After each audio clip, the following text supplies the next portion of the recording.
من يهده الله فلا مضل له ومن يضلله فلا هادي له ونشهد أن لا إله إلا الله وحده لا شريك له ونشهد أن سيدنا وسندنا ومولانا محمدا عبده ورسوله صلى الله تعالى عليه وعلى آله وصحبه وبارك وسلم تسليما كثيرا.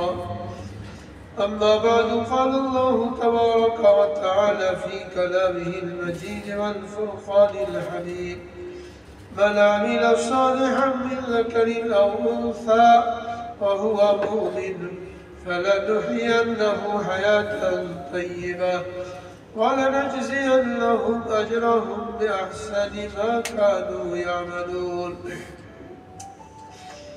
وقال رسول الله صلى الله عليه وسلم: أفشوا السلام وأطعموا الطعام وصلوا الأرحام وصلوا بالليل والناس نيام تدخلوا الجنة بالسلام، أو كما قال عليه الصلاة والسلام.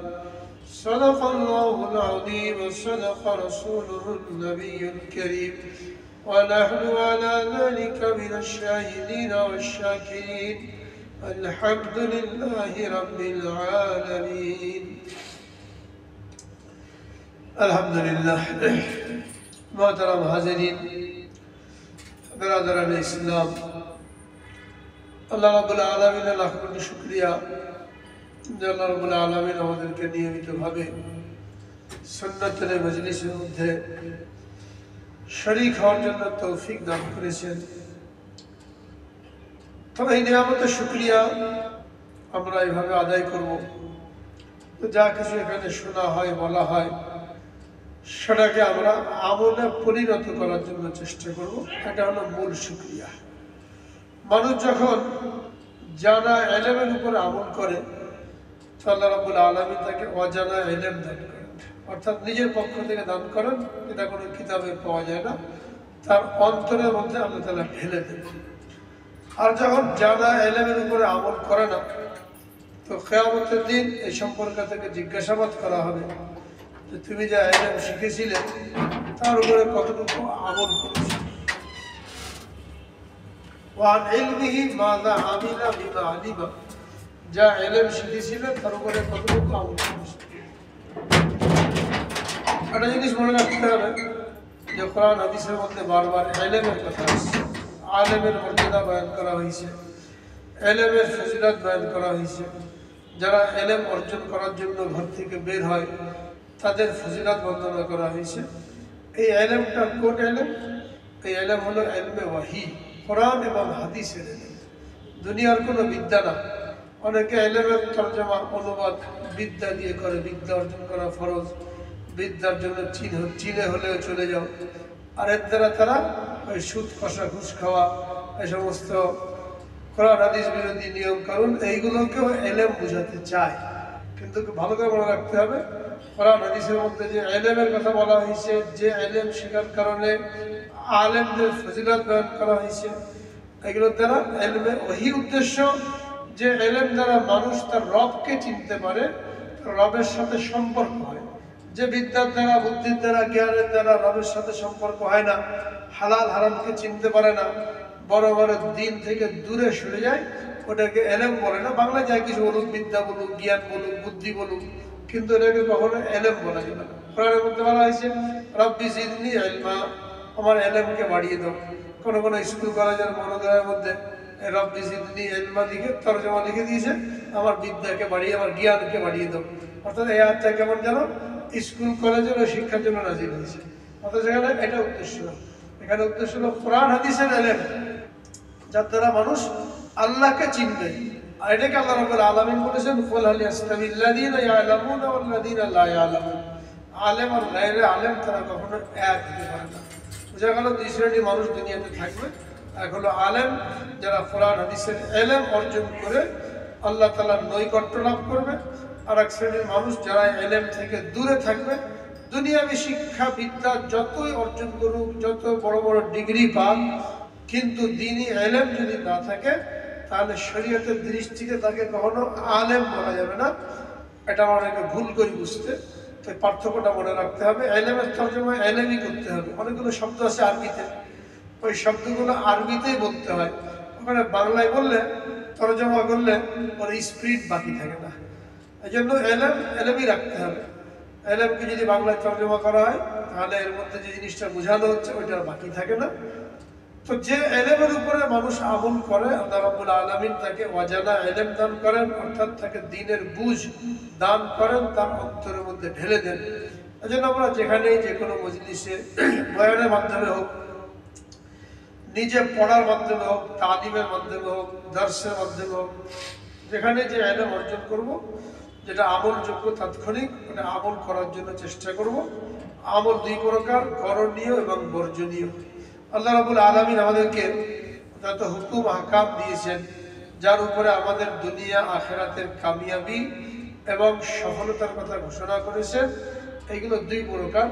কিছুকে বলা হয় আওয়ামির, আর কিছুকে বলা হয় নাওয়াহি। আওয়ামির মানে আদেশ সূচক, কিছু কাজ করার জন্য বলেছেন। নামাজ পড়ো, রোজা রাখো, হজ করো, জাকাত দাও, সত্য কথা বলো, মানুষের সাহায্য করো, সহযোগিতা করো, একে অন্যের হক আদায় করো, এইগুলোকে বলা হয় আওয়ামির। আর কিছু হুকুম আমাদেরকে দিয়েছেন যেগুলোকে নাওয়াহি বলা হয়, অর্থাৎ নিষেধাজ্ঞা। মিথ্যা বলো না, সুদ খেও না, ঘুষ খেও না, বেপর্দা চলো না, জিনা করো না, মানুষের হক নষ্ট করো না, এগুলোকে নাওয়াহি বলা হয়। একটা মানুষের কামিয়াবির জন্য, পরিপূর্ণ কামিয়াবি অর্জন করার জন্য করণীয়গুলি যেমন করা দরকার, বর্জনীয়গুলিও বর্জন করা দরকার। শুধু করণীয়গুলো করতে থাকলো কিন্তু বর্জনীয়গুলো বর্জন করলো না, ওই ব্যক্তি পরিপূর্ণ কামিয়াব। আল্লাহ রাব্বুল আলামিন মানুষের সুখ, শান্তি, সফলতা, দুনিয়া আখিরাতের কামিয়াবি, এটাকে সম্পৃক্ত করেছেন, সংযুক্ত করেছেন আমলের সাথে। কোরআনে পাকের বিভিন্ন জায়গায় যে কামিয়াবির কথা বলা হয়েছে, এই কামিয়াবি আমলের সাথে সম্পর্কযুক্ত করা হয়েছে। মান আমিলা সালিহান মিন যাকারিন আও উনসা ওয়া হুয়া মুমিন ফালানুহইয়ান্নাহু হায়াতান তাইয়্যিবা। আয়াতের মধ্যে আল্লাহ রাব্বুল আলামিন বলেন, যারা নেক আমল করলো ঈমান আনার পরে, নারী হোক কিংবা পুরুষ, তাদেরকে আমি এই দুনিয়াতে সুখময় জিন্দেগি দান করবো, হায়াতে তাইয়্যিবা দান করবো। আখিরাত তো আছে। আর আয়াতের মধ্যে বলেন, ইন্নাল্লাযীনা আমানু ওয়া আমিলুস সালিহাতি কানাত লাহুম জান্নাতুল ফিরদাউসি নুজুলা। যারা ঈমান আনলো এবং নেক আমল করলো, তাদের জন্য জান্নাতের মধ্যে মেহমানদারির ব্যবস্থা হচ্ছে। আরো জায়গায় সাথ করেছেন, ওয়াল আসর ইন্নাল ইনসানা লাফি খুসর ইল্লাল্লাযীনা আমানু ওয়া আমিলুস সালিহাত। সমস্ত মানুষ ক্ষতিগ্রস্ত, সবাই ক্ষতির মধ্যে আছে, কিন্তু যারা ঈমান আনলো এবং নেক আমল করলো তারাই ক্ষতির বাইরে। তো সব জায়গায় আল্লাহ রাব্বুল আলামিন কামিয়াবি অর্জন করার জন্য আমলের শর্ত লাগিয়েছেন। আমল ছাড়া কোনো মানুষ কামিয়াবি অর্জন করতে পারে না। আরে আমলই দুই প্রকার, করণীয় এবং বর্জনীয়। করণীয়গুলি আমল, বর্জনীয়গুলিও আমল, উভয়টা একসাথেই করতে থাকতে হবে। আমল করলাম অনেক কিন্তু নিষেধাজ্ঞা থেকে বাঁচলাম না, তো এই আমল আমার কোনো কাজে আসবে না।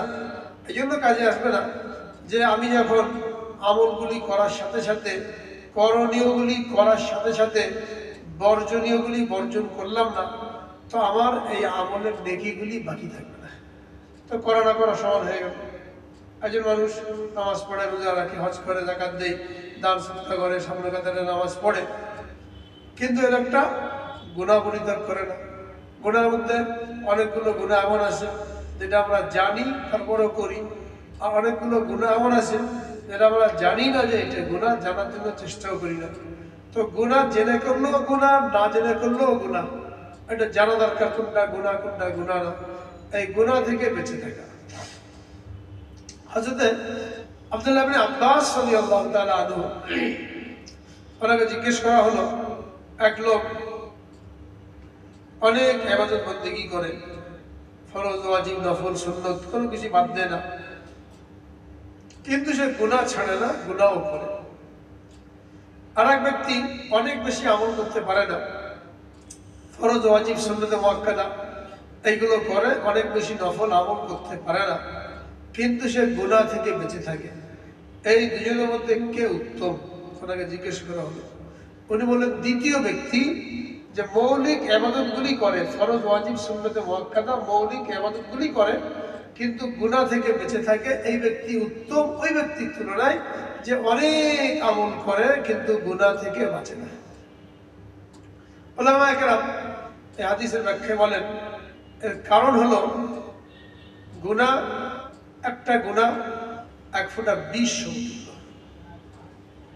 এক ডিগ বিরিয়ানি উপাদেয় খাবার, তার মধ্যে যদি এক ফোঁটা বিষ ফেলে দেওয়া হয় তাহলে খাদ্যের কার্যকারিতা নষ্ট হয়ে গেল, এটা কেউ খাবে না। আচ্ছা, পাহলোয়ান দামি দামি খাবার খায়, শরীর খুব হাট্টা কাট্টা মোটা তাজা নদুস নদুস, কিন্তু যদি এক ফোঁটা বিষ খেয়ে নেয় তাহলে তার এই দামি দামি খাবার উপাদেয় খাবার এগুলি কোনো কাজে আসবে না, তার জান শেষ।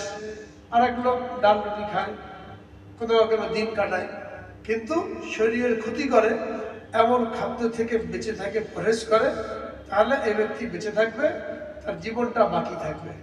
তো একটা গুনাহ, একটা কবিরা গুনাহ এক ফোঁটা বিষ সমতুল্য। অনেক আমল করলো কিন্তু একটা কবিরা গুনাহ করলো, তো অনেক দামি দামি খাবার ভিটামিন এইগুলো যেমন এক ফোঁটা বিষের কারণে নষ্ট হয়ে যায়, অনুরূপভাবে অনেক বেশি আমল একটা কবিরা গুনার কারণে বরবাদ হয়ে যায়। এটাকে রাসূল আকরাম সাল্লাল্লাহু আলাইহি ওয়াসাল্লাম ইরশাদ করেছেন, ইত্তাকিল মাহারিম তাকুন আবাদান নাস। তুমি যদি বুজুর্গ হতে চাও, বড় ইবাদত করনেওয়ালা হতে চাও, তাহলে তুমি হারাম থেকে বাঁচো, গুনাহ থেকে বাঁচো।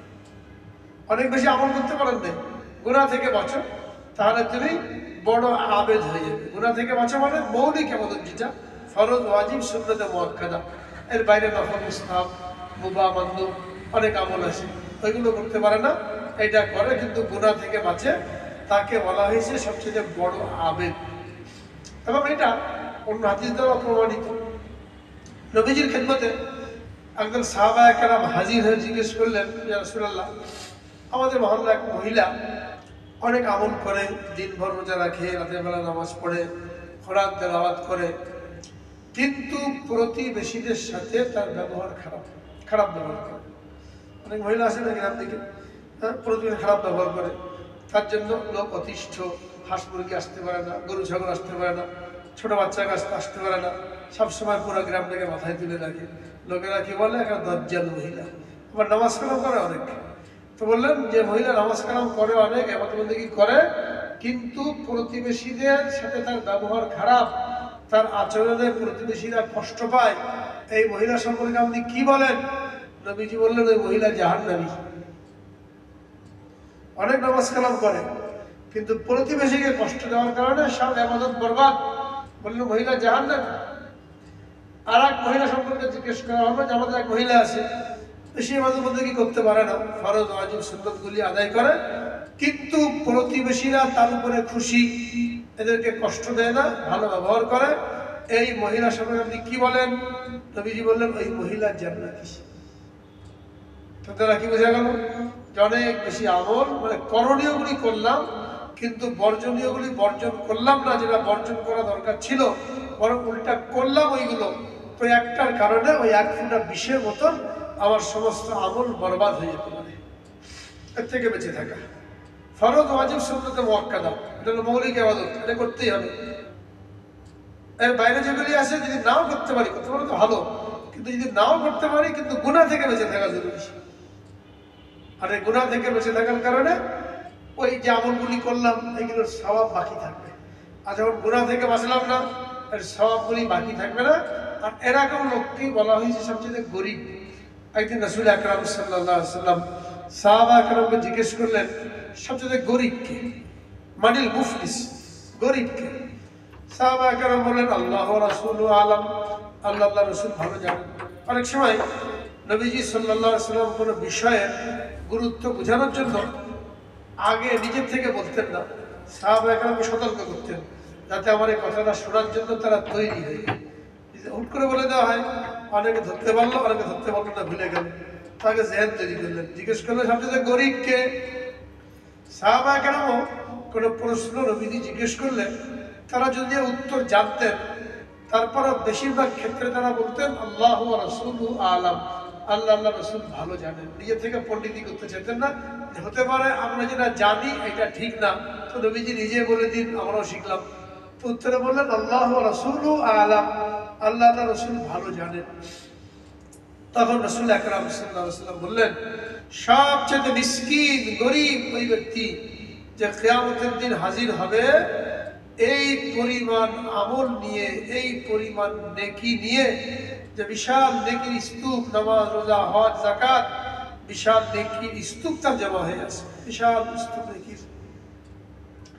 কিন্তু দুনিয়াতে মানুষের হক নষ্ট করেছিল, হক আদায় করে নাই। এই হকদাররা একে একে আসবে আল্লাহ পাকের নিকট, যে আমাদের হক নষ্ট করেছে। একজন হকদার আসবে, ওখানে তো টাকা পয়সা দিয়ে বা মাপ চাওয়ার কোনো সুযোগ নাই। দুনিয়াতে কেউ হক নষ্ট করলে যদি মাপ চেয়ে নেওয়া হয়, তো ওই বান্দা যদি মাফ করে আল্লাহ মাফ করে দেবেন। কিন্তু এখানে মাপ চাওয়া হলো না, হক নষ্ট করা হলো। কিয়ামতে এটা মাপ পাওয়ার কোনো উপায় নাই। উপায় একটাই, এই ব্যক্তির নেকি থেকে কেটে ওই সমস্ত পাওনাদারকে দেওয়া হবে। তো অনেক নেকির ভান্ডার নিয়ে আসছে, পাওনাদারও অনেক, সবাই একে একে আসবে, দাবি করবে আমার হক নষ্ট করেছে, আমার হক নষ্ট করেছে। তো এর নেকি থেকে কেটে কেটে আল্লাহ রাব্বুল আলামিন দিতে থাকবেন। দিতে দিতে এক পর্যায়ে এমন হবে যে নেকির ভান্ডার শেষ, এখনো পাওনাদার অনেক রয়ে গেছে। এটা তো স্বাভাবিক, ৬০-৭০ বছরের জিন্দগিতে কত লোকের সাথে চলাফেরা উঠা বসা হয়, তো জানা অজানায় কত লোকের কত হক আমরা নষ্ট করে চলি, কাজে আরো অনেক লোক বাকি থাকবে, কিন্তু দেওয়ার মতো কিছু নাই। তখন ওই পাওনাদার যারা, এদের গুনাহ ওই পরিমাণ, যে পরিমাণ হক নষ্ট করেছিল ওই পরিমাণ গুনাহ এই ব্যক্তির আমল নামে দিয়ে দেওয়া হবে।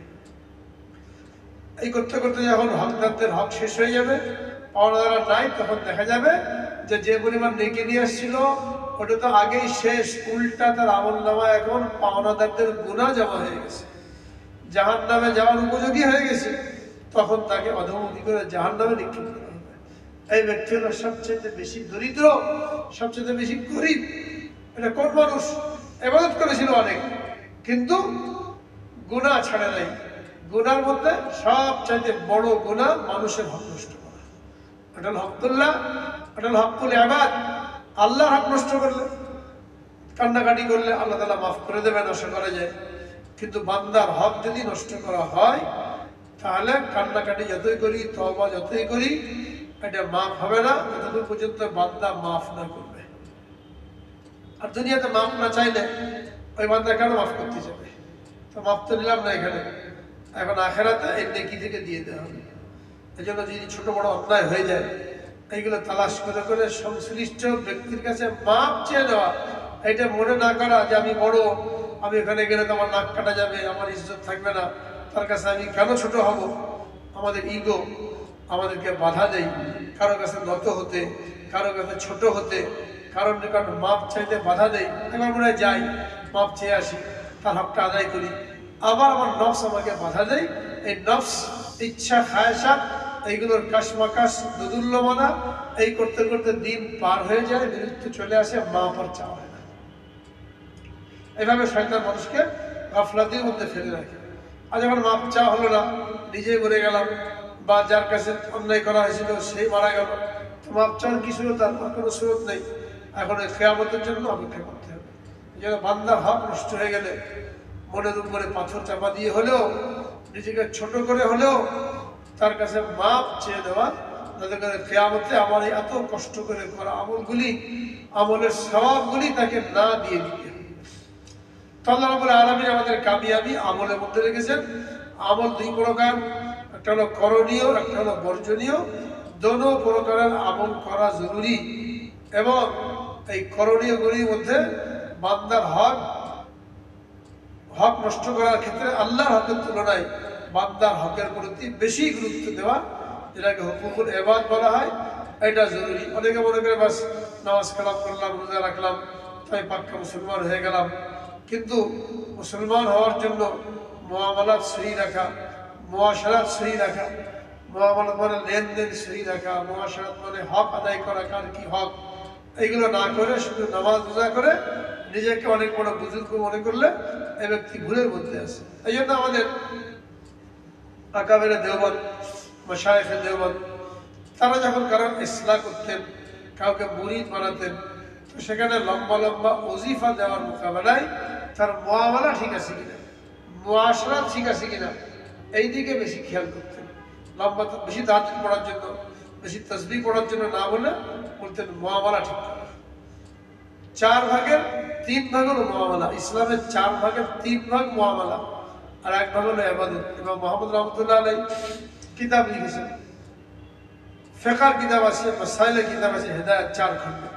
1 খণ্ডের মধ্যে শুধু ইবাদতের বর্ণনা আছে, প্রথম খণ্ডের মধ্যে ইবাদতের বর্ণনা, নামাজ, রোজা, হজ, যাকাত সব ইবাদত একই সাইজে। দ্বিতীয় খণ্ডের মধ্যে বিবাহের বর্ণনা, বিবাহ সংক্রান্ত যত মশলা আছে 1 খণ্ডের মধ্যে চলে আসছে।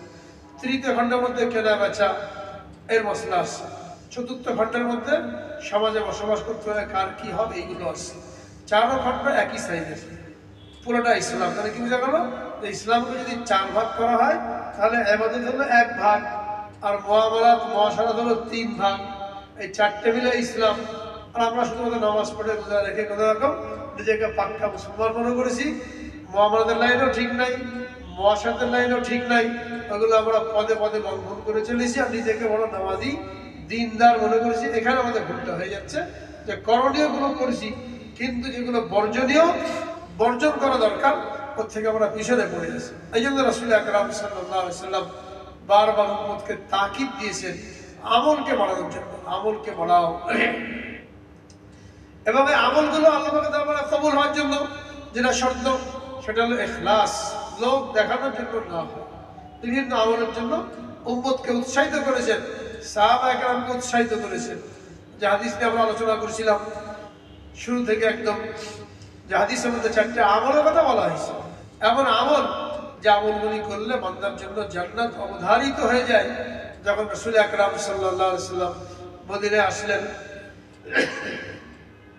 তো সর্বপ্রথম লোকদেরকে যে নসিহত করলেন সেটা কি ছিল?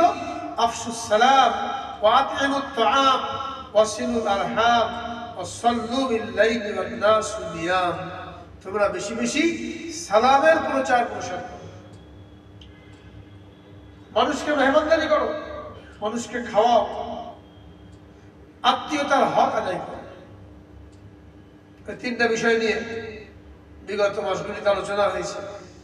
সালামের প্রচার ব্যাপক আকারে করা, এটা একজন মুসলমানের মুসলমানিত্বের পরিচয়। মুসলমান সালাম দিতে লজ্জা পায়। অন্য ধর্মের লোকেরা দেখা হলে তাদের শিক্ষা অনুযায়ী, তাদের ধর্ম অনুযায়ী তারা একে অন্যকে স্যালুট দেয়, অভিবাদন জানায়। কিন্তু আমরা মুসলমান আসসালামু আলাইকুম বলতে লজ্জা বোধ করি। একান্ত মুখ চিনে চিনে সালাম দিই, যাকে চিনি তাকে সালাম দিলাম, আর না চিনলে আর সালাম দিই না। এটাকে কিয়ামতের আলামত বলা হয়েছে। চেনো বা না চেনো, সালামের প্রচার প্রসার করো, এর দ্বারা মহাব্বত পয়দা হয়, জান্নাতে যাওয়ার কারণে। কেমন? হাদিসের মধ্যে রাসূল আকরাম সাল্লাল্লাহু আলাইহি ওয়াসাল্লাম ইরশাদ করেন, ফালা তাদখুলুল জান্নাতা হাত্তা তুমিনু ওয়ালা তুমিনু হাত্তা তাহাব্বু আওয়ালা আদুল্লুকুম আলা শাইইন ইযা ফাআলতুমুহু তাহাব্বাতুম আফশুস সালামা বাইনাকুম। তোমরা জান্নাতে প্রবেশ করতে পারবে না যতক্ষণ না পর্যন্ত পরিপূর্ণ মুমিন হবে, আর পরিপূর্ণ মুমিন হতে পারবে না যতক্ষণ না পর্যন্ত একে অন্যকে মহব্বত করবে। একটা সার সম্পৃক্ত। জান্নাতে যেতে পারবে না মুমিন না হওয়া পর্যন্ত, মুমিন হতে পারবে না একে অন্যকে মহব্বত না করা পর্যন্ত।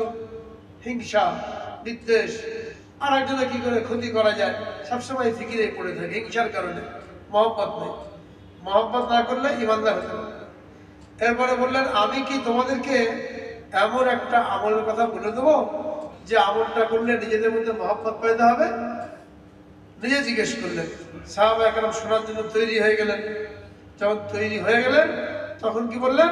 আফশুস সালামা বাইনাকুম, পরস্পরের মধ্যে সালামের আদান প্রদান করো, বেশি থেকে বেশি সালাম। ঘরে ঢোকে সালাম দাও, ঘর থেকে বের হচ্ছে সালাম দিয়ে বের হও, কারোর সাথে মোলাকাত হলে সালাম দাও। এমনকি সালামের আদবের মধ্যে বলা হয়েছে, দুজনে কথা বলতে বলতে যাচ্ছে, মাঝখানে একটা আড়াল চলে আসবে, একটা বাস, একজন এদিক একজন ওদিক, একটা প্রাইভেট কার, দুদিকে রাস্তা কেটে দুই চলে গেলো, আবার সামনে যা একত্রিত হলো, আবার সালাম দিতে হবে। একটা গাছের আড়াল পড়লো, আবার সামনে যে আবার সালাম দিতে হবে। ওই একবারে সালাম দিয়ে কথা বলতে বলতে গেলাম 1 ঘন্টা, মাঝখানে আর সালাম নেই, এটাও সুন্নতের পরিপন্থী। যখনই মাঝখানে কোনো আড়াল চলে আসলো, আবার আড়াল দূর হয়ে গেল, আবার কি করতে হবে? সালাম দিয়ে আবার কথা শুরু করো, এটা সালামের আদব। এইভাবে যখন সালামের প্রচার প্রসার ঘটাতে থাকবে, এর দ্বারা মহাব্বত পয়দা হবে, আর মহাব্বত পয়দা হলে ঈমান মুকাম্মল হবে, ঈমান মুকাম্মল হলে এই ঈমানের কারণে জান্নাতি হবে। তাহলে কত দূর চলে গেছে দেখেন।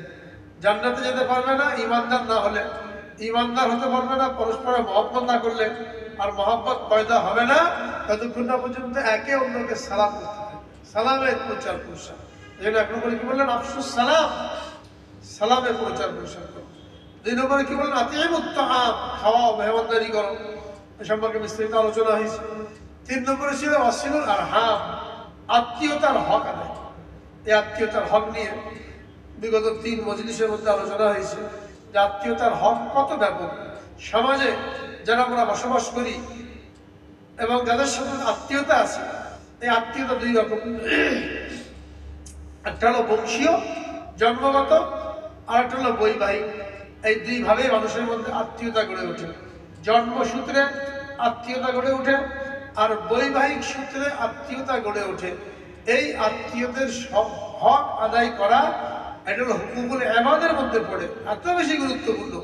এই হকের মধ্যে আছে পিতামাতার হক। সন্তান পিতামাতার হক আদায় করবে, পিতামাতা সন্তানের হক আদায় করবে। একটা হক করলে হবে না, সন্তান পিতামাতার হক আদায় করবে। যদি পিতামাতা জীবিত থাকে তো 7টা হক আদায় করবে, যদি পিতামাতা মারা যেয়ে থাকে তাহলেও 7টা হক আদায় করবে। তাহলে এই সন্তান পিতামাতার বাধ্যগত সন্তান বলে গণ্য হবে।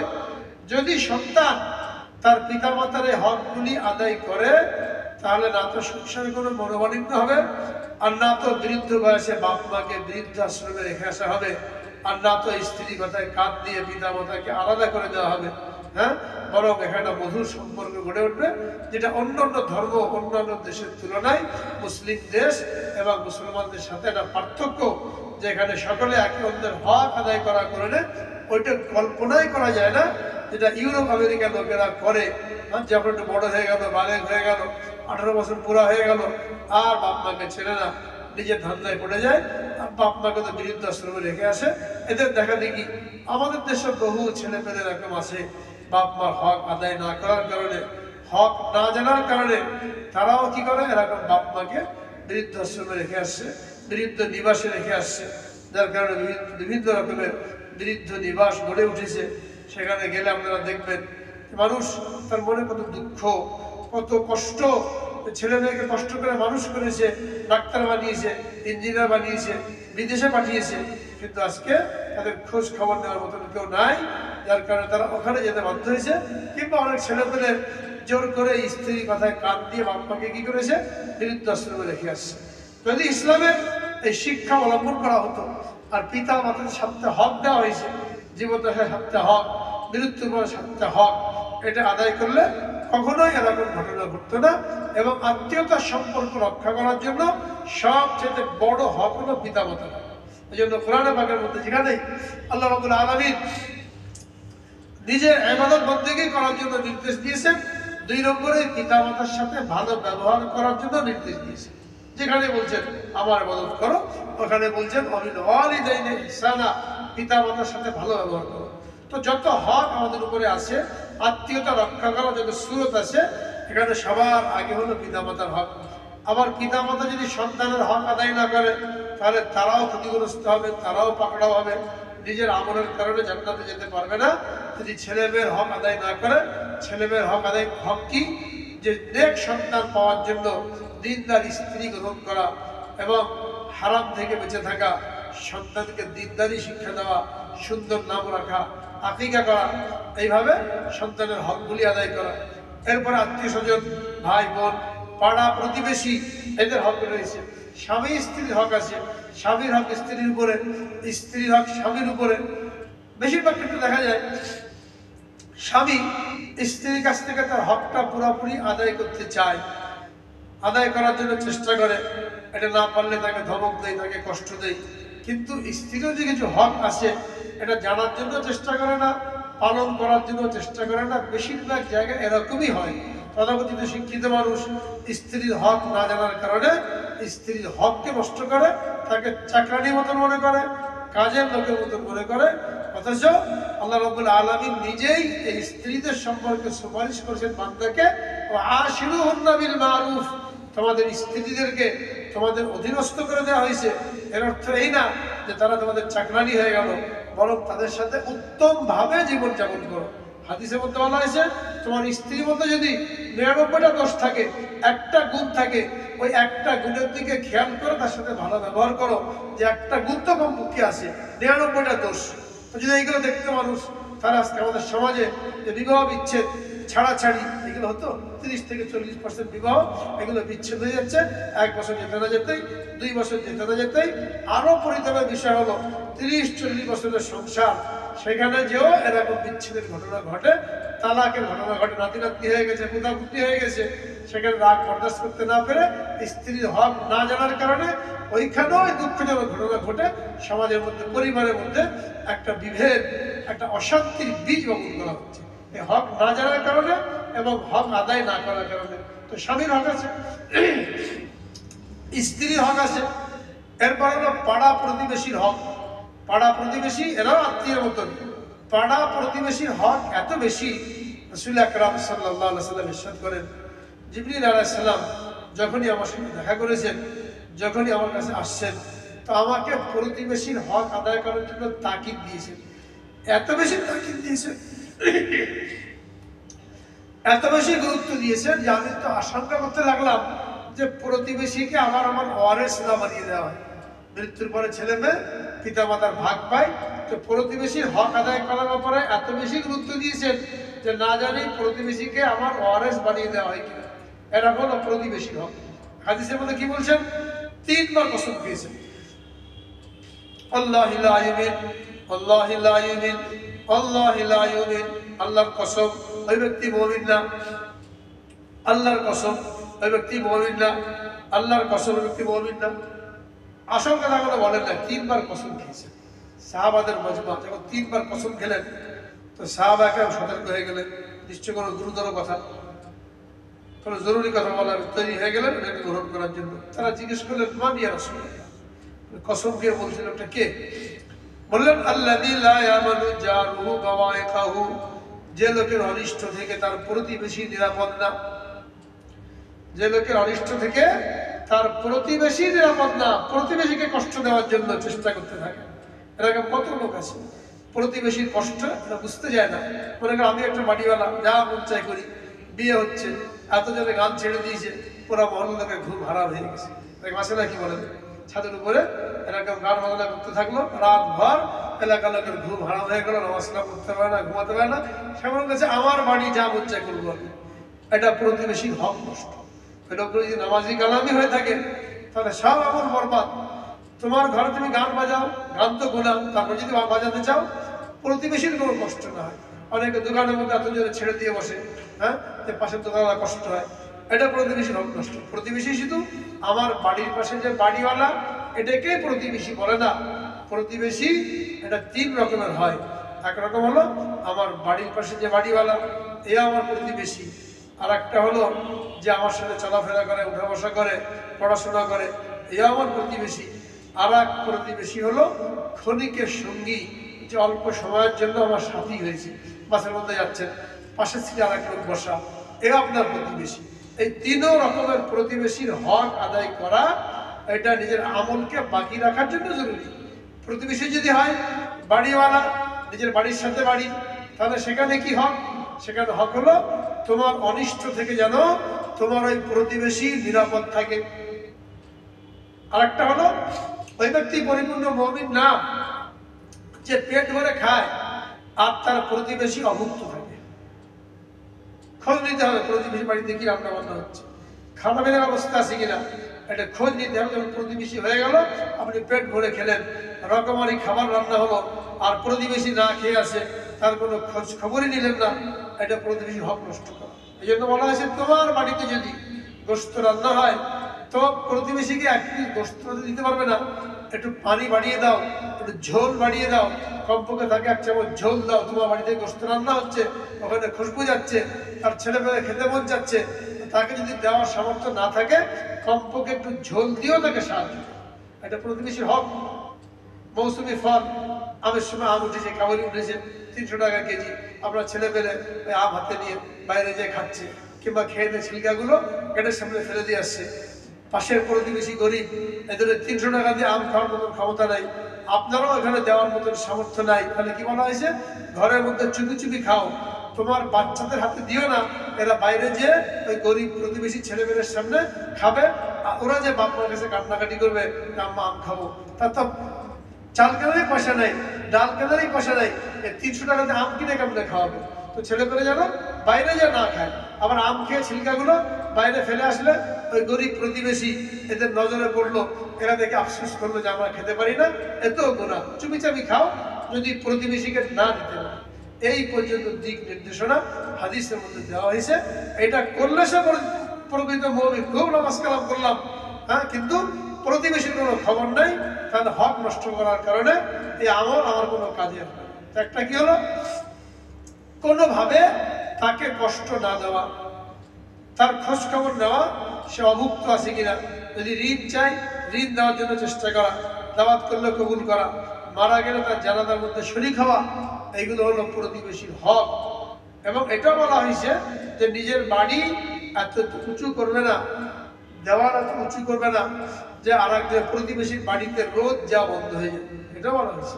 অনেক ইচ্ছা করে এরকম করে। আর এখন তো মানুষ কি করে, প্রতিবেশীর বাড়ি যাওয়ার রাস্তায় বন্ধ করে দেয়।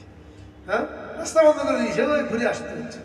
রাস্তার জন্য কতটুকু জায়গা লাগে, এক এক জায়গায় রাস্তা হয়ে যায়, এটা বন্ধ করে পেরা পত্রিকা আসে যে 2-3 বাড়ির লোক অবরুদ্ধ, অনেক দূরে ঘুরে আসতে হচ্ছে, প্রতিবেশী রাস্তায় বন্ধ করে দিয়েছে। এই লোকগুলো কত বড় জালেম, অথচ নামাজ কালাম করে মসজিদের সভাপতি হয়ে আগে আগে থেকে নিজেকে খুব সমাজের সমাজপতি দেখাচ্ছে, কিন্তু প্রতিবেশীর হক নষ্ট করার কারণে সে যে ইমানদারি না, তার ইমানই যে মোকাম্মল না, পরিপূর্ণ না, এটা বোঝার মতন তার সময় সুযোগও নয়, চিন্তাও করে না। এরকম খুলে খুলে প্রতিবেশীর হক বয়ান করা হয়েছে। এটা হলো যারা সার্বক্ষণিক প্রতিবেশী, এদের এইভাবে খোঁজখবর রাখা, কোনো রকমের কষ্ট না হয়। আর এখন পাশে বাড়ি বলে তার বাড়ি থেকে উচ্ছেদ করার জন্য জাল দলিলের মাধ্যমে তার বাড়ি দখল করার চেষ্টা করলাম। জাল দলিলের মাধ্যমে আমার জমি পাশের জমি যদি একসাথে বাড়াতে পারি তো বড় একটা জমি হয়ে গেল, বড় একটা প্লট হয়ে গেল, যেটা অহরহ চলতে থাকে। এটা আরো কত মারাত্মক গুনাহ। হ্যাঁ, প্রতিবেশী বাড়ি দখল করলে, প্রতিবেশী জমি দখল করলে, এটা তো আরো গুনাহ। 1 বিঘা জমি কেউ যদি অন্যায়ভাবে আত্মসাৎ করে, কিয়ামতের দিন 7 তবক জমিন খুঁড়ে তার কাঁধে চাপিয়ে দেওয়া হবে। 50,000 বছর হাসরের ময়দানে অপেক্ষা করতে হবে বিচার শেষ হবে।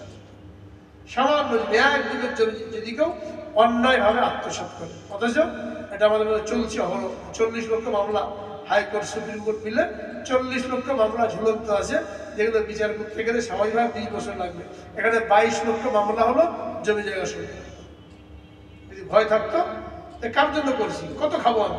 একটা বাড়ির মালিক, আরো জায়গা দখল করে বাড়ি বানাতে হবে। 10 বিঘা জমি আছে, আরো জায়গা দখল করে আমার জমি করে বানাতে হবে, জাল দলিল করতে হবে, মিথ্যা সাক্ষী দাঁড় করাতে হবে, খাবো কত লোক? রাসূল আকরাম সাল্লাল্লাহু আলাইহি ওয়াসাল্লামের যুগে 2 জন লোক নবীজির খেদমতে বিচার নিয়েছে, একটা জমি নিয়ে। 2 জনের জমিদারি করছে। আল্লাহ রসুলের সামনে মিথ্যা কথা বলতে পারে, এরা একটা হিম্মতকার। একজন ছিল খাঁটি মুসলমান, আরেকজন ছিল মুনাফিক কিংবা ইহুদি। মুসলমান বললো জমিটা আমার, যে ইহুদি কিংবা মুনাফিক ছিল সে বললো আমার জমি। তো মুসলমান তো মিথ্যা কথা বলতে পারে না। আবার রাসূল আকরাম সাল্লাল্লাহু আলাইহি ওয়াসাল্লাম উনি তার গায়েব জানেন না যে উনি ফয়সালা করে দেবেন। উনি যুক্তি দেখে, চাপার জোর দেখে, যার কাছে যুক্তি শক্তিশালী মনে হলো, চাপার জোর শক্তিশালী মনে হলো, তো তার পক্ষে ফয়সালা করলেন। কিন্তু সাথে মসলাও বললেন, দেখো আমি তোমাদের মতন মানুষ, আমি কিন্তু গায়েব জানি না। তোমরা 2 জনে দাবি করেছো, যার কথা আমার কাছে শক্তিশালী মনে হয়েছে আমি তার জন্য ফয়সালা করে দিয়েছি, কিন্তু বাস্তবে সে যদি মালিক না হয় তাহলে আমার এই ফয়সালা করার দ্বারা তার জন্য কিন্তু এটা হালাল হবে না। এটা বললে হবে না আমার কি দোষ, নবী তো আমাকে দিয়ে দিয়েছেন। হ্যাঁ, এটা বলে তুমি হালাল করতে পারবে না। যদি সে প্রকৃত মালিক না হয় তাহলে কেমন যেন আমি জাহান্নামের একটা টুকরা তার হাতে তুলে দিলাম। এখানে কোর্টকে দলিল বাদে, কোর্ট থেকে ফয়সালা হয়েছে, কোর্ট আমার পক্ষে রায় দিয়েছে। কোর্ট কি গায়েব জানে? কত কাগজপত্র দেখেছে, ওর জাল হতে পারে। উকিলকে টাকা দিয়ে, চাপাওয়ালা উকিল টাকা দিয়ে সত্যকে মিথ্যা বানিয়ে দিল, মিথ্যাকে সত্য বানিয়ে দিল। তো কোর্টের ফয়সালার কারণে ওই জমিটা আপনার হবে না। আপনি খুব ভালো করে জানেন এই জমিটা আমার না, আমি জাল দলিলের মাধ্যমে, উপরে হাত করার মাধ্যমে, টাকা খরচ করার মাধ্যমে এই জমিটা আমি পেয়েছি। এখন যতই কোর্টের হাওলা দেন, এটা আপনার জন্য হালাল না, ওটা আল্লাহ রাসূলের কথার মতন। আমি তোমাকে জাহান্নামের একটা টুকরা তুলে দেব, হালাল হবে না। এইভাবে আমরা জমি জায়গা আত্মসাৎ করার বিষয়ে পড়ে আছি। অথচ কতটুকু ভোগ করবো এটা আমরা চিন্তাও করি না। কতটুকু হায়াত আমার, কতটুকু ভোগ করবো। এক লোক ছিল আরবে, এই লোকের বয়স হল 90 বছর, 99 বছর বয়স। ওই লোক দজলা নদীর পাড়ে একটা জমি লিজ দিয়েছে। এখন যেমন জমি লিজ নেওয়া হয় 99 বছরের জন্য, ওই লোকের বয়স 90 বছর। সে একটা জমি লিজ নিয়েছে বাচ্চা থেকে 300 বছরের জন্য। ওখানে কি করবে, আগান টাগান করবে। এক বুজুর্গ বললেন যে আজরাইল মালাকুল মউত মারা গেছে। মানে কেমন বুঝলেন যে ওই যে লোক বয়স 90 বছর, আবার 300 বছরের জন্য জমি লিজ নিয়েছে, এর অর্থ হলো আরো 300 বছর সে বাঁচবে, মালাকুল মউত তো ধারে কাছেও আসবে না। হয়তো তার কাছে খবর আছে যে মালাকুল মউত মারা গেছে, এই জন্য 90 বছর বয়স হওয়ার পরেও আরো 300 বছরের জন্য জমি লিজ নিয়েছে। আমার আপনার এই অবস্থা, বয়স বেড়ে যাচ্ছে, আখিরাতের প্রস্তুতি দরকার। দুনিয়ার মধ্যে নতুন নতুন করে আমরা ঢুকছি, মনে হয় না আরো 60 বছর বাঁচার, আরো 80 বছর বাঁচার লিজ আমরা নিয়ে নিয়েছি। যখন 60 বছর বয়স হয়ে গেল, উম্মতের বয়স কত? আমার উম্মতি মা বাইরা সিদ্দিনা ওয়া সাবিনা সানা, আমার উম্মতের বয়স হলো 60 থেকে 70 বছর। যখনই 60 বছর বয়স হয়ে গেল, দুনিয়া আস্তে আস্তে গুটিয়ে আখিরাত মুখী হও। ছেলেমেয়েকে বুঝিয়ে দাও, অন্য কোনো ফয়সালা করো। তুমি আস্তে আস্তে মসজিদ মুখী হও, আখিরাত মুখী হও। না বয়স বাড়ছে, আরো আমার জমি জায়গার লোভ আরো বাড়ছে, একটা থেকে আরেকটা, আরেকটা থেকে আরেকটা। ওই লোকের মতন অবস্থা, কেমন যেন মালাকুল মউত আমাকে চিনবে না, বা মালাকুল মউত নিজে মরে গেছে, এমন একটা অবস্থা। অথচ 60 বছর পরে আখিরাত মুখী হওয়া দরকার, মসজিদ মুখী হওয়া দরকার। চুল দাড়ি সাদা হয়ে গেল, তার জন্য আর কোনোভাবেই গাফলাতের মধ্যে থাকার কোনো সুরত নাই, আখিরাত মুখী হবে। কিন্তু তারপরেও ধরে রাখে, ছেলেমেয়েকে এখনো বুঝায় না। ব্যাংকে অ্যাকাউন্ট আছে, কত টাকা ব্যাংকে পড়ে আছে, তার ছেলেমেয়েকে বলেও না। তারা আবার ওই টাকাগুলো তুলে ফেলে কিনা, এই অবস্থায় মারা যায়। ব্যাংকে কোটি কোটি টাকা পড়ে থাকে। এরকম কত মালিকবিহীন শত শত কোটি টাকা ব্যাংকে পড়ে আসে, ছেলে মেয়েকে জানাই নাই, ওই লোক মারা গেছে, টাকা তোলার কেউ নেই। আসলে এখন হাজার হাজার কোটি টাকা ব্যাংকের মধ্যে পড়ে আছে। কি লাভ হলো? আল্লাহ ব্যাংকে জমা করতে পারলেন না, ছেলে পেলেও খেতে পারলো না, এখানে রেখে গেলেন। টাকাগুলো কই যায়? কেউ কেউ বলে এটা পরে সরকারি খাজানায় নিয়ে নেওয়া হয়, আর কেউ কেউ বলে ব্যাংকের কর্মচারীরা যোগ সাজস করে ওই টাকাটা তুলে নিজেরাই মেরে দেয়। তো লাভটা কি হলো? আল্লাহর ব্যাংকে জমা হলো না, ছেলে পেলেও খেতে পারলো না, জমা করে চলে গেল। এই জন্য 60 বছরের পরে আখিরাত মুখী হওয়া, আখিরাতের জন্য ফিকির করা, এটা জরুরি। তো কোনো অবস্থাতেই যেন এই হক নষ্ট না হয়। যেটা বলছিলাম যে প্রতিবেশীর হক, সর্বশেষ আত্মীয়তার হক রক্ষা করার জন্য প্রতিবেশী 3 প্রকার। 1 নম্বর হলো আমার বাড়ির লাগোয়া যারা আছে, ডান দিকে বাম দিকে সামনে পিছনে, এরা হলো নিকটতম প্রতিবেশী, এদের হক সবচেয়ে বেশি। 2 নম্বর হক হলো, 2 নম্বর প্রতিবেশী হলো তাদের সাথে প্রতিদিনই সাক্ষাৎ হয়, একসাথে উঠা বসা হয়। যেমন যারা অফিসে চাকরি করে পাশাপাশি একসাথে যায়, একসাথে বসে, স্কুল কলেজে মাদ্রাসায় পড়াশোনা করে, সাথী সঙ্গী একসাথে উঠা বসা হয়। এদেরও হক আছে। এদের হক কেমন? হাকিমুল উম্মত মুজাদ্দিদুল মিল্লাত রাহমাতুল্লাহ বলেন, যদি তোমরা 2-3 জন একসাথে রাতে ঘুমাও, তো রাতের বেলা তোমার পানি খাওয়ার দরকার, তুমি উঠলে তো জগ থেকে গ্লাসের মধ্যে এত জোরে পানি ঢালবে না যে সাথীর ঘুমের ব্যাঘাত হয়, অথবা দরজা এত জোরে খুলবে না যে সাথীর ব্যাঘাত হয়। দলিল কি? রাসূল আকরাম সাল্লাল্লাহু আলাইহি ওয়াসাল্লাম দৈনিক তাহাজ্জুদ পড়তেন। তাহাজ্জুদ পড়ার সময় এমন আস্তে উঠতেন যাতে স্ত্রীর ঘুম না ভাঙে। এখন তো স্ত্রী আপন স্ত্রী, ঘুম ভাঙলে কোনো অসুবিধা নাই, কিন্তু উঠতেন এত আস্তে যেন স্ত্রীর ঘুম না ভাঙে। তার সাথে তারা ঘুমাতেন, নবীজি নামাজে দাঁড়াতেন। ঘর এত ছোট ছিল, যেহেতু আসাতে এখন শুয়ে থাকতেন, আর নবীজি সেজদা করবেন, তো সেজদা করলে পায়ের উপরে সেজদা করতে হয়, এত ছোট ঘর। যখন সেজদায় যেতেন, পায়ে হাত দিয়ে ছুতেন, উনি পাটা গুটিয়ে নিতেন, এরপরে সেজদা করতেন। কিন্তু তাকে না উদ্বুদ্ধ করেছেন, ওনার মতো উনি পড়বেন। কিন্তু আপনি 2 দিন তাহাজ্জুদ পড়ে একেবারে বাড়ি গরম করে ফেললেন, উনি লাইট সব জ্বালিয়ে দিলেন, কল ছেড়ে দিলেন, বালতির মধ্যে পানি পড়তেই থাকলো, স্ত্রী ঘুম ভাঙলো, ছেলে মেয়ের ঘুম ভাঙলো, খুব তাহাজ্জুদ হয়ে গেল। এতে কিন্তু কোনো নেকি না। উদ্বুদ্ধ করেন ওঠানোর জন্য, কিন্তু আমার এই ওঠার কারণে অন্যের ঘুমের ব্যাঘাত না হয়। পানি ঢালবো, দরজা খুলবো, শিকল খুলবো, সিটকিনি খুলবো, যেন কোনো অসুবিধা না হয়, এতটুকু পর্যন্ত খেয়াল করতে বলা হয়েছে। আর 3 নম্বর, যারা ক্ষণিকের সঙ্গী, অল জারিদিল কুরবা, অল জারিল জুনুবি, অস সাহিবি বিল জামবি, এগুলো আল্লাহ রাব্বুল আলামিন কোরআন পাকের 5 পারা 30 পৃষ্ঠায় সব হকগুলি বয়ান করেছেন। ক্ষণিকের সঙ্গী, পাশে একসাথে যাচ্ছেন গাড়িতে করে, তো সবাই চায় জানলা পাশে বসি, সবাই চায় আরেকজন ওঠে নাই, এমন করে পাগুলো ছড়িয়ে বসে, আর যে উঠবে 2 নম্বর সিটে বসবে, সে বলতে পারে না, এরকম একবার খুব একদম হাত পা ছড়িয়ে বসে রয়েছে, উনি কোনো রকম এক পা দিয়ে বসে বলতে পারেন না। অথচ আপনি টিকিট কেটেছেন 1 সিটের, আপনার 2 সিট দিয়ে বসার কোনো অধিকার নাই, পুরো অর্ধেক খালি, যতই মোটা হন আপনি পুরো অর্ধেক খালি রাখতে হবে, আর একজনের স্বাচ্ছন্দ্যে বসতে পারে। অমুসলিমরা এর উপরে আমল করেন। মুফতি তাকসির সাহেব আমার কাছে বলছেন, আমরা এক্সপ্রেস সফরে গেলাম, তখন গাড়িতে উঠেছি, তো আমার আগে এক লোক জানলা পাশে বসেছিল, ঘন্টাখানে গাড়ি যাওয়ার পরে ওই লোক আমাকে বললো, আপনি এবার জানলার দিকে আসেন। বলে কেন, এখানে বসছি? বলে আপনিও টিকিট কেটে উঠেছেন, আমিও টিকিট কেটে উঠেছি, আপনারও হক আছে জানলা পাশে বসার। আমি তো 1 ঘন্টা বসলাম, আপনি 1 ঘন্টা বসেন। পরিস্থিতি অমুসলিম, যেটা মুসলমানের দরকার ছিল, আমরা এরকম করবো? আমাদের পাল্লাটা চেপে ধরবো থাকি। হ্যাঁ, এগুলো খানিকের সঙ্গী, তারও হক। আরো একটা হক কি, আপনি যাচ্ছেন বাসে করে, রিক্সায় করে, বা যে কোনো যানবাহনে, ট্রেনে, পাশে যে আছে তার পরিচয় দেওয়া, তার নাম ধাম জানা, তাকে দিনের দাওয়াত দেওয়া, নামাজের কথা বলা, এটাও তার হক। চুপচাপ মুখ বন্ধ, কোনো কথাবার্তা নাই, চলে গেল 3 ঘন্টার রাস্তা, এও নামলো, আপনিও নামলেন। কিয়ামতের দিন এই লোক আপনাকে পাকড়াও করতে পারে যে আমরা একসাথে 3 ঘন্টা সফর করেছিলাম, এই লোক ইচ্ছা করলে আমাকে দাওয়াত দিতে পারতো, নামাজের কথা বলতে পারতো, কিন্তু আমাকে কোনো দাওয়াত দেয় নাই, কিছু বলে নাই, ওই দিন ওই লোক আপনাকে পাকড়াও করবে।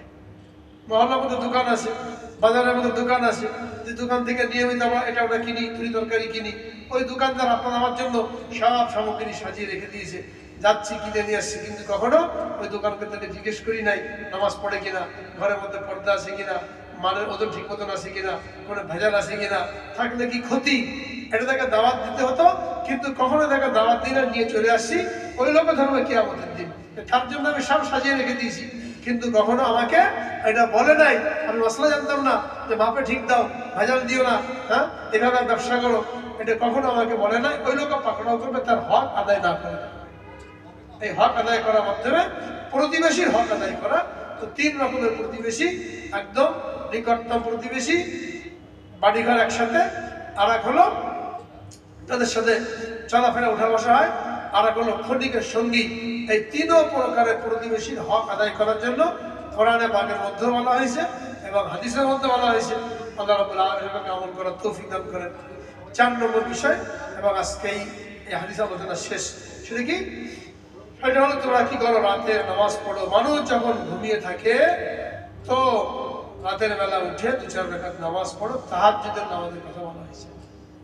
ফাসাল্লু বিল লাইলি ওয়ান নাসু নিয়াম, মানুষ যখন ঘুমিয়ে থাকে তখন তুমি নামাজ পড়ো। তাহাজ্জুদের নামাজের ফজিলত বয়ান করা হয়েছে। রাসূল আকরাম সাল্লাল্লাহু আলাইহি ওয়াসাল্লাম ইরশাদ করেন, আলাইকুম বিসসালাতিল লাইল ফাইন্নাহু দাবু মান কানা ক্বাবলাকুম, তোমরা তাহাজ্জুদের নামাজকে আঁকড়ে ধরো। তোমাদের আগে যারা আল্লাহওয়ালা ছিলেন তাদের সকলেরই নিয়ম ছিল, তারা তাহাজ্জুদের নামাজে পাবন্দি করেছে। আল্লাহওয়ালা হওয়ার জন্য, বুজুর্গ হওয়ার জন্য তাহাজ্জুদের নামাজে পাবন্দি করা জরুরি। আল্লাহ রাব্বুল আলামিন তারিফ করেছেন, তাতাজাফা জুনুবুহুম আনিল মাযাজি ইয়াদউনা রাব্বাহুম খাওফান ওয়া তামআ ওয়া মিম্মা রাযাকনাহুম ইউনফিকুন। জান্নাতের মধ্যে যে নিয়ামত তৈরি করে রেখেছেন কাদের জন্য, তাদের গুণ বয়ান করতে যে বলেন, এক শ্রেণীর লোক তারা যাদের পৃষ্ঠদেশ বিছানা থেকে আলাদা থাকে, আল্লাহর ভয়ে তারা দণ্ডায়মান হয়, নামাজ পড়ে, কান্নাকাটি করে। হ্যাঁ, এদের জন্য জান্নাতের মধ্যে এমন নিয়ামত রাখা হয়েছে, ফালা তা'লামু নাফসুম মা উখফিয়া লাহুম মিন কুররাতি আয়ুন জাযাআন বিমা কানু ইয়ামালুন। তারা জানে না তাদের চক্ষু শীতল করার জন্য কি কি নিয়ামত আমি জান্নাতের মধ্যে রেখে দিয়েছি। কারা? যারা তাহাজ্জুদের পাবন্দি করে। রাতে যখন মানুষ ঘুমিয়ে থাকে ওই সময় তারা উঠে আল্লাহর সামনে দণ্ডায়মান হয়, কেউ দেখে নেওয়ালা নয়। অন্য অন্য নামাজ হয়তো মানুষে দেখতে পারে, তার প্রশংসা করতে পারে, কিন্তু আপনি রাতে যখন উঠে মানুষ ঘুমিয়ে থাকলো, আপনি উঠে 2-4 রাকাত নামাজ পড়লেন, তো এখানে কাউকে দেখানোর উদ্দেশ্য থাকে না, কিন্তু সবাই ঘুমিয়ে আসে। এই জন্য তাহাজ্জুদের নামাজের ফজিলত বেশি, এটা পাবন্দি করতে বলা হয়েছে। রাসূল আকরাম সাল্লাল্লাহু আলাইহি ওয়াসাল্লামের উপরে তাহাজ্জুদের নামাজ ফরজ ছিল, উম্মতের জন্য সুন্নত করা হয়েছে। সুন্নতে মুআক্কাদা না, সুন্নতে গায়রে মুআক্কাদা, নফলের হুকুমে। অনেক লোকে প্যাঁচ লাগায়, তর্ক করে খামাখা, তাহাজ্জুদ সুন্নত না নফল, কে বলে সুন্নত কে বলে নফল, বিতর্ক হচ্ছে। এখানে বিতর্কের কি আছে? আর সুন্নতে গায়রে মুআক্কাদা আর সুন্নতে মুআক্কাদা।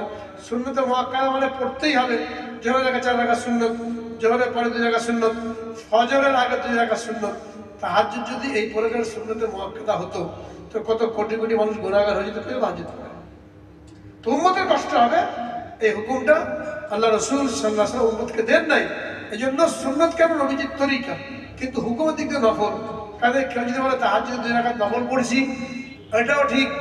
কেউ যদি বলে তাহাজ্জুদ 2 রাকাত সুন্নত পড়েছি, এটাও ঠিক। এখানে তর্ক করা কিছুই নেই। কিছু লোক আছে খামাখা, এগুলো তর্ক করে ঘন্টা বা ঘন্টা সময় নষ্ট করা। তো তাহাজ্জুদ সুন্নতে গায়রে মুআক্কাদা, যেটা নফলের হুকুম। কখন পড়তে হয়? মূল টাইম। রাতকে যদি 6 ভাগ করা হয়, বেলা ডোবা থেকে সুবে সাদেক পর্যন্ত, যখন ফজর আজানের টাইম হয়ে যায়, সেহরির টাইম শেষ হয়ে যায়, এর আগ পর্যন্ত পড়তে হয়। বেলা ডোবা থেকে এই সুবে সাদেক পর্যন্ত 6 ভাগ করতে হবে। 6 ভাগ করে শেষ ষষ্ঠ প্রহর, 6 ভাগ করে ষষ্ঠ প্রহর, এটা হলো তাহাজ্জুদের মূল টাইম। এই পরিপূর্ণ সওয়াবটা পাওয়ার জন্য, অর্থাৎ এখন মনে করেন 5:15 বেলা ডোবে, আর ওদিকে 5টার সময় যে 5:02-3 মিনিটে সুবে সাদেক হচ্ছে, তাহলে 12 ঘন্টা।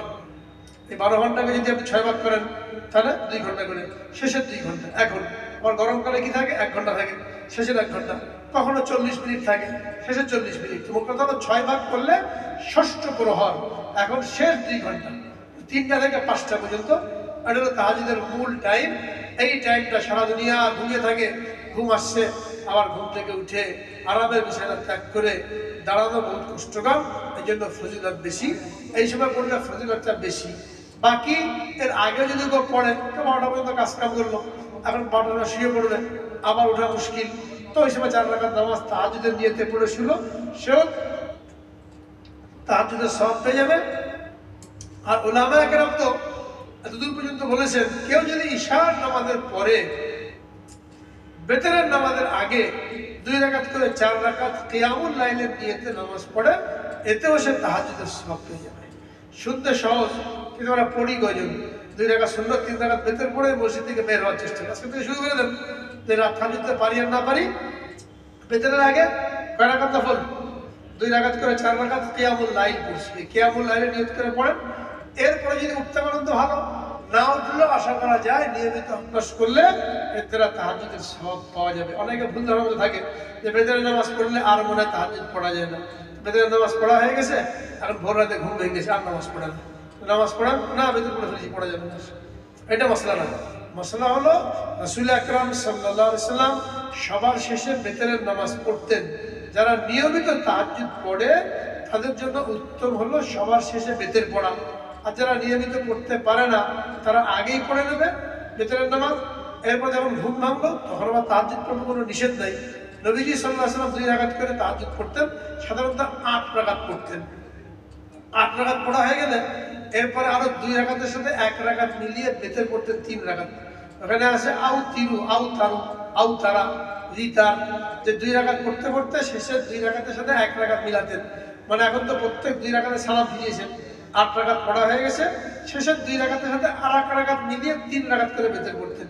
হাদিস শব্দ এটা আসছে আউ তারাবে রাকাতিন, 2 রাকাত পড়তে পড়তে শেষ 2 রাকাতে আর 1 রাকাতকে মিলিয়ে দিয়ে বেতের পড়েছেন। যারা উস্তাদের কাছে হাদিস পড়ে না, একা একা হাদিস তরজমা পড়ে, তারা এটা পড়ে 1 রাকাত বেতের পড়েছেন। নবীজি কি বলেছেন? 1 রাকাত বেতের পড়েছেন। 1 রাকাত নামাজ কেমন হয়? 1 রাকাত করে বেতেরই নাই, এটাকে সলাতুল মুতাইলা বলা হয়েছে। নামাজ কম হলো 2 রাকাত। নবীজি 1 রাকাত বেতের পড়তেন, এর অর্থ হলো 2 রাকাত করে তাহাজ্জুদ পড়েছেন, 4 দিয়ে 8 রাকাত সালাম ফিরিয়ে দিয়েছেন, পরের 2 রাকাতের সাথে আর 1 রাকাত মিলিয়ে ওটাকে বেতের বানিয়ে দিয়েছেন। এর অর্থ হয় না আউ তারাবে রাকাতিন, যে 1 রাকাত বেতের পড়েছেন। 1 রাকাত পড়েছেন মানে 2 এর সাথে আর 1 রাকাত মিলিয়ে এটাকে বেজোড় বানিয়ে দিয়েছেন। আউ তারা মানে বেজোড় বানানো। এই জন্য হাদিস উস্তাদের কাছে পড়া লাগে, একা একা পড়ে বুঝলে উল্টা বুঝবে। অনেক লোক রাখবে একা একা, কেউ তোমার ঘরে বুখারি আছে, তোমার ঘরে মুসলিম আছে, মুসলিম শরীফ, কোনো হুজুরের কাছে যাওয়ার কি দরকার, কোনো আলেমের কাছে যাওয়ার কি দরকার? একা কাপড়ে আমল করো, একা কাপড়ে আমল করে নিজেও গুমরা হবে, অন্যকেও গুমরা করবে। হাদিস কোরআন এটা উস্তাদের কাছ থেকে বুঝে পড়তে হবে। ওই রকম এটা আমাদের নাই যে আমরা একা একা পড়ে বুঝতে পারবো। তাহলে তো আল্লাহ রাব্বুল আলামিন কোরআন শরীফ পাঠিয়ে ক্ষান্ত হতেন, নবী পাঠানোর দরকার ছিল না। সাহাবায়ে আরবি জানতেন, কোরআনও আরবিতে, কিন্তু শুধু কোরআন পাঠিয়ে ছেড়ে দেন না যে একা একা পড়ে বুঝে নাও, বরং কোরআন বোঝানোর জন্য নবীকে পাঠিয়েছেন। আর হাদিস সাহাবায়ে কেরামকে বুঝিয়েছেন। সাহাবায়ে কেরামের আমলের আলোকে আমাদেরকে হাদিস বুঝতে হবে, ভালো করে রাখতে হবে। হাদিস বুঝতে হলে সাহাবায়ে কেরামের আমলের আলোকে হাদিস বুঝতে হবে। একা একা তরজমা পড়ে হাদিস বুঝা যাবে না। এই একা একা পড়ে হাদিস বুঝতে যে অনেক লোক নিজেও গুমরা হয়েছে, অন্যকেও গুমরা করেছে। যেমন ভেতরের নামাজ এক রাকাত করে নিজেরা গুমরা হচ্ছে। আবার এরকম একটা গুমরাহের কারণ, মহিলাদেরকে মসজিদে নিয়ে আসুন। হাদিসের মধ্যে তামনাও ইমা আল্লাহ, তোমরা আল্লাহর বান্দীদেরকে মসজিদে আসতে বাধা দিও না, তারা যদি অনুমতি চায় তো অনুমতি দাও। এটা হাদিসের মধ্যে আছে। এই হাদিসটা সাহাবায়ে কেরাম কিভাবে বুঝছেন, আমাদেরকে এভাবে বুঝতে হবে। আল্লাহ রাসূলের যুগে ফিতনার ভয় ছিল না, মহিলারা সাজগোজ করে মসজিদে যেত না। মসজিদের মধ্যে আল্লাহ রাসূলের পিছনে নামাজ পড়ার ফজিলত, ওহী নাজিল হচ্ছিল। এই ওহীর মাধ্যমে ইলম শেখার প্রয়োজনীয়তা যে কদিন আল্লাহ রাসূল জীবিত ছিলেন ওই কদিন ছিল। এই জন্য মহিলাদেরকে মসজিদে আসতে বলেছিলেন, এবং ঈদগার মধ্যে যাতে মুসলমানের সংখ্যা বেশি দেখানো যায় এই জন্য বালেগা মহিলা, হায়েজা মহিলা, গর্ভবতী মহিলা এদেরকেও নিয়ে আসার জন্য বলেছিলেন। এটা অর্থ এটা ছিল না এরা মসজিদে আসতেই থাকবে, সাথে সাথে বলে দিয়েছেন কিন্তু তাদের ঘরে নামাজ পড়া তাদের জন্য উত্তম। যেখানে বলছেন মহিলাদের যদি অনুমতি চায় তাহলে অনুমতি দাও, সাথে সাথে এটা বলছেন কিন্তু মনে রাখতে হবে এদের ঘরে নামাজ পড়া এদের জন্য উত্তম। এই হাদিসের কারণে হয়তো ওমর ফারুক যখন খলিফা হলেন উনি তখন মহিলাদের মসজিদে আসা নিষেধ করে দিলেন যে আল্লাহ রাসূলের যুগের ওই তাকওয়া পরহেজগারি এখন আর নাই। এখন খারাপ লোকদের দৌড়াতে দেখা যাচ্ছে, রাস্তার মধ্যে বদমাশ লোকেরা থাকে, এখন গেলে পরে এদের সমস্যা। আয়েশা সিদ্দিকা যিনি নবীজির একেবারে সূক্ষ্ম বিষয়টি জানতেন, উনিও বলছেন ওনার জীবদ্দশায় যে নবীজি থাকতেন আর আজকে মহিলাদেরকে দেখতেন তারা নবীজির পরে কি আবিষ্কার করেছে, দামি দামি কাপড় পরে আতর টুকুরাকে মসজিদে যাচ্ছে, তাহলে তিনি মহিলাদের মসজিদে আসা নিষেধ করে দিতেন। তো শর্তের সাথে মসজিদে হয়েছিল, নবীজির অন্তকালের পরে ওই শর্ত নাই, তো এখন মহিলাদের মসজিদে যাওয়া নাই। এটা না বুঝে কি ছিল, একা কথা যাওয়া পড়ে ভাই মসজিদে মহিলাদের জায়গা বানাও, আসার জন্য অনুমতি দিতে হবে। নিজেরাও বরবাদ হচ্ছে, মা বোনকেও বরবাদ করেছে। হাদিস বুঝতে হবে ওলামায়ে কেরাম থেকে, ওলামায়ে কেরাম মসজিদ থেকে বুঝেছেন, তারা সাহাবীদের থেকে বুঝেছেন। একা একা বুঝে আমল করতে চাইলে সমস্যা। এই জন্য আমরা বই বেরোছি নতুন, মহিলাদের মসজিদে যাওয়ার হুকুম, কালকে ছেপে আসছে, সকলে সংগ্রহ করবে, ওখানে সব দলিল দেওয়া আছে, পক্ষে দলিল বিপক্ষে দলিল। এখন মহিলাদের জন্য কি হুকুম, যারা ফিতনার মধ্যে পড়ছি কখনো বুঝি ওইটা মানে ঠিক, এটা সংগ্রহ করে ইমামের কাছ থেকে সকলেই পড়বেন, এরপরে বিতর্কের মধ্যে আসবেন, এরপরে চিন্তা করবেন আমরা কোন পক্ষ অবলম্বন করব।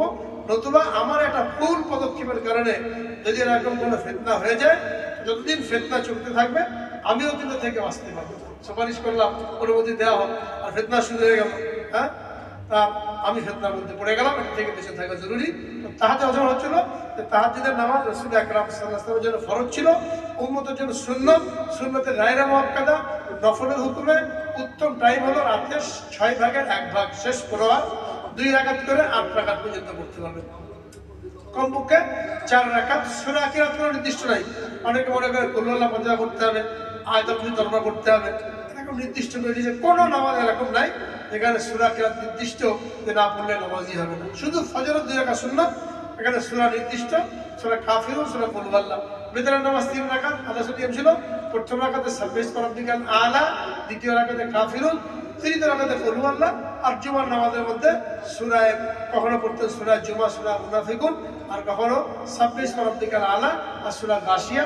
ঈদের নামাজে সূরাগুলি পড়তেন। এই ছাড়া আর অন্য কোনো নামাজে কোনো সূরা নির্দিষ্ট নাই, নিয়ত এরকম নাই। বাংলা নিয়ত করবেন আমি তাহাজ্জুদের 2 রাকাত নামাজ পড়ছি, নফলও বলতে পারো, সুন্নতও বলতে পারো, বাংলায় বললে হবে। কি বলবো? তাহাজ্জুদের 2 রাকাত নামাজ পড়ছি, নফল কি সুন্নাত যা হবে আল্লাহ তাআলা জানেন। তাহাজ্জুদের 2 রাকাত নামাজ পড়ছি, যে সূরা আপনার ভালো হয়, ভালো লাগে, ভালো মুখস্থ আছে, 2 রাকাত করে, সময় থাকলে 8 রাকাত, আর যদি সময় না থাকে 2 রাকাত করে 4 রাকাত পড়লেই হক আদায় হয়ে যাবে। কিন্তু খেয়াল করতে হবে সেহরি টাইম শেষ হওয়ার আগেই শেষ করতে হবে।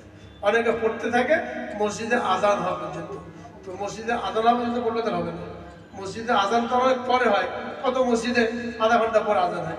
এখন মনে করেন 5টা 3 পর্যন্ত তাহাজ্জুদের টাইম 5:10 যে আজান হবে, তো 5:03 আগে আপনাকে তাহাজ্জুদ পড়া শেষ করতে হবে। 5:10 ফজর আজানের টাইম হচ্ছে, আর মসজিদে 5:15 ফজরের নামাজ হচ্ছে। আপনি ওই আজান শোনা পর্যন্ত নামাজ পড়তেই থাকলেন তো গুনাহ হবে। কেন? ফজরের টাইম হয়ে গেলে 4 রাকাত নামাজ ছাড়া আর কোনো নামাজ পড়া যাবে না। ফজরের টাইম হয়ে গেলে 2 রাকাত সুন্নাত, 2 রাকাত ফরজ। আর যদি কারো বেতের ছুটে যায় তো বেতেরটা পড়বে। আর যদি আগে উমরি কাজা থাকে, উমরি কাজাটা পড়তে পারবে, অন্য কোনো নফল পড়তে পারবে না, তাদেরকে পড়তেই থাকে। এরকম যদি কেউ পড়ে ফেলে যে তাহাজ্জুদের টাইম পার হওয়ার পরেও তাহাজ্জুদ পড়েছে 2 রাকাত, ওটা তাহলে তাহাজ্জুদ হবে না, ওটা ফজরের 2 রাকাত সুন্নাত হিসাবে গণ্য হয়ে যাবে। এইভাবে আমরা তাহাজ্জুদ পড়ব। এবং স্বামী স্ত্রী উভয়ে তাহাজ্জুদের পাবন্দি করা, এটা আরো গুরুত্বপূর্ণ। হাদিসের মধ্যে আসছে আল্লাহ রাব্বুল আলামিন ওই স্বামীর উপরে হাসেন, মানে ওই স্বামীর আমল দেখে খুশি হন যে নিজের তাহাজ্জুদের জন্য ওঠে, স্ত্রীকে জাগিয়ে দেয়, আর স্ত্রী যদি না উঠতে চায় তাহলে তার মুখে পানির ছিটা দিয়ে। আবার ওই স্ত্রীর উপরে খুশি হন, ওই স্ত্রীর আমলকে দেখে আল্লাহ তাআলা হাসেন যে তাহাজ্জুদের জন্য উঠলো, স্বামীকে জাগালো, কিন্তু স্বামী উঠতে চায় না, তার মুখে পানির ছিটা দিয়ে দিল। কেন? শুধু দুনিয়াতে একসাথে থাকলাম, এর দ্বারা তো হক আদায় হলো না। আখিরাতে জান্নাতে যেন একসাথে থাকতে পারি, এই জন্য স্বামী স্ত্রী একে অন্যের জন্য কি হবে? আমলে সহায়ক হবে। এটা গুরুত্বপূর্ণ আমল। স্বামী একা তাহাজ্জুদ করলো, স্ত্রীকে উঠালো না, অথবা স্ত্রী একাই পড়লো, স্বামীকে জাগালো না, এরকম না। হুন্না লিবাসুল লাকুম ওয়া আনতুম লিবাসুল লাহুন্না। একে অন্যকে আমলে উদ্বুদ্ধ করার জন্য চেষ্টা করতে থাকবে, একে অন্যকে জাগিয়ে দেবে। হ্যাঁ, যদি অসুস্থ থাকে তার থেকে বলে দেয় আমাকে জাগানোর দরকার নাই, অথবা পছন্দ করে না, তার দরকার না, আপনি একাই পড়েন। কিন্তু দুজনে একে অন্যের সহায়ক হলে এই আমলের দ্বারা আল্লাহ রাব্বুল আলামিন খুশি হন। বিশেষ করে শীতকাল, এটাকে হাদিসের মধ্যে বলা হয়েছে নেয়ামতে বারেদা, ঠান্ডা নিয়ামত। রাত বড়, দিন ছোট, হ্যাঁ, কত লম্বা রাত, ঘুমাতে ঘুমাতে শেষ হয় না, ঘুম ভেঙে যায়। কমপক্ষে শীতকালে 2 মাস 3 মাস যেন তাহাজ্জুদের পাবন্দি করা হয়, আর দিনের বেলা যেন রোজা রাখা হয়। একেবারে দিন ছোট হয়ে গেছে, ঠান্ডা, এরপর রোজা রাখতে পারলাম না, খেয়ে যাচ্ছি, আর রাতের পরে এবার ঘুমিয়ে থাকলাম, উঠলাম না, এটা বহুত বড় হতভাগার আলামত বলা হয়েছে। যে শীতকাল এটা হলো নেয়ামতের বারেদা। তোমরা শীতকালে ওঠো, তাহাজ্জুদ পড়ো, আর দিনের বেলা রোজা রাখো। যদি পুরো সপ্তাহ না হয়, সোমবার, বৃহস্পতিবার এবং আইয়ামে 20, 14, 13, 14, 15 এই 3 দিন রোজা রাখার জন্য অভ্যাস করা। কমপক্ষে শীতকালে আমরা এই আমলটা করার জন্য চেষ্টা করি। তাহলে যে হাদিস শুরু করেছিলাম, 4টে আমলের কথা বলা হয়েছে। রাসূল আকরাম সাল্লাল্লাহু আলাইহি ওয়াসাল্লাম বলেন, যে ব্যক্তি 4টে আমল করলো সে নিরাপত্তার সাথে জান্নাতে প্রবেশ করবে। 1 নম্বর ছিল সালামের আদান প্রদান, 2 নম্বর মানুষকে খাওয়ানো, মেহমানদারি করা, 3 নম্বর হলো আত্মীয়তার হক আদায় করা। এই আত্মীয়তার হকের বিভিন্ন স্বরূপ বয়ান করা হলো। 4 নম্বর হলো গভীর রাতের নামাজ, অর্থাৎ তাহাজ্জুদের নামাজের পাবন্দি করা। আল্লাহ রাব্বুল আলামিন সকলকে এই আমলগুলো করার তৌফিক দান করেন এবং আমাদের সকলকে অতি সহজে জান্নাতে যাওয়ার তৌফিক দান করেন। ওয়া আখিরু দাওয়ানা আলহামদুলিল্লাহি রাব্বিল আলামিন। اللهم صل على سيدنا محمد النبي الأمي وآله وسلم. اللهم صل على سيدنا محمد النبي الأمي وآله وسلم. الحمد لله رب العالمين والعاقبة للمتقين والصلاة والسلام على سيد المرسلين وعلى آله وصحبه أجمعين. ربنا ظلمنا أنفسنا وإن لم تغفر لنا وترحمنا لنكونن من الخاسرين. ربنا تقبل منا إنك أنت السميع العليم وتب علينا إنك أنت التواب الرحيم. الله غفور رحيم رحمن الرحيم. আমাদের জীবনের সমস্ত গুনাহগুলিকে মাফ করে দাও, আমাদের মজলিসকে তুমি কবুল করে নাও। যাতে শুনলাম বললাম আমাদের সকলকে আমল করার তৌফিক দান করো, আমাদের সমস্ত কাজ সুন্নাত মোতাবেক সম্পাদন করার তৌফিক দান করো, আমাদের ঈমানকে মজবুত করে দাও, ঈমানের দাবি পুরা করার তৌফিক দান করো, আমলগুলিকে সুন্নাত মোতাবেক করার তৌফিক দান করো, আমাদের ছেলেমেয়েদেরকে দ্বীনদারি নসিব করো, মা বোনদেরকে পর্দাওয়ালা বানিয়ে দাও, আমাদের মসজিদগুলিকে হেদায়েতের মারকাজ বানিয়ে দাও, সমস্ত ফিতনা থেকে হেফাজত করো। বিভিন্ন মসজিদের মধ্যে বিভিন্ন রকমের ফিতনা দেখা যাচ্ছে, মানুষ নিজের মতামতকে চাপিয়ে দিয়ে নিজেদের বাহাদুরি দেখাতে যাচ্ছে। আল্লাহ তুমি এই সমস্ত বাহাদুরি থেকে আমাদেরকে হেফাজত করো। কোরআন হাদিস মোতাবেক আমাদের মসজিদগুলিকে পরিচালনা করার তৌফিক দান করো, মাদ্রাসাগুলিকে পরিচালনা করার তৌফিক দান করো, সমস্ত দ্বীনি প্রতিষ্ঠানগুলিকে তুমি হেফাজত করো, এগুলির হাজত তুমি গায়েব থেকে পূরণ করো, তোমার পরস্পরের মিল মোহাম্মদ পয়দা করে দাও, একে অন্যের হক আদায় করার তৌফিক দান করো। আল্লাহ আমাদের দেশকে তুমি হেফাজত করো, সমস্ত রকমের অস্থিতিশীল পরিবেশ থেকে হেফাজত করো, দেশি বিদেশি সমস্ত ষড়যন্ত্র থেকে হেফাজত করো, মানুষকে স্বাধীনভাবে ঈমান আমল নিয়ে বেঁচে থাকার তৌফিক দান করো, সমস্ত রকমের পেরেশানি থেকে হেফাজত করো, আমাদের সকলের হায়াতের মধ্যে বরকত দান করো, হায়াতের তাইয়্যিবা নসিব করো, উম্মতের জন্য দরদ পয়দা করে দাও, উম্মতের জন্য ফিকির পয়দা করে দাও, উম্মতের দরদ নিয়ে পৃথিবীর আনাচে কানাচে সফর করার তৌফিক দান করো, মানুষের ঘরে ঘরে দাঁড়ে দাঁড়ে যাওয়ার তৌফিক দান করো, উম্মতে মুহাম্মদী হিসেবে যে হক আমাদের উপরে আসছে নিজে নেক আমল করা, অন্যকে দাওয়াত দেওয়া, এই আমল করার তৌফিক তুমি দান করো, আমলের মধ্যে ইখলাস পয়দা করে দাও, রিয়া থেকে হেফাজত করো। আল্লাহ আমাদের এই কথাগুলিকে তুমি কবুল করে নাও, আমাদের মজলিসকে কবুল করে নাও, আমাদের গুনাহগুলিকে মাফ করে দাও, যখন মৃত্যুর সময় হয় মেহেরবানি করে আমাদের সকলকে তুমি ঈমানি মৃত্যু নসিব করো, কালেমার মৃত্যু নসিব করো। আল্লাহ আমাদের দুআগুলিকে তুমি কবুল ও মঞ্জুর করো। সুবহান রাব্বিকা রাব্বিল ইজ্জাতি আম্মা ইয়াসিফুন ওয়া সালামুন আলাল মুরসালিন ওয়ালহামদুলিল্লাহি রাব্বিল আলামিন।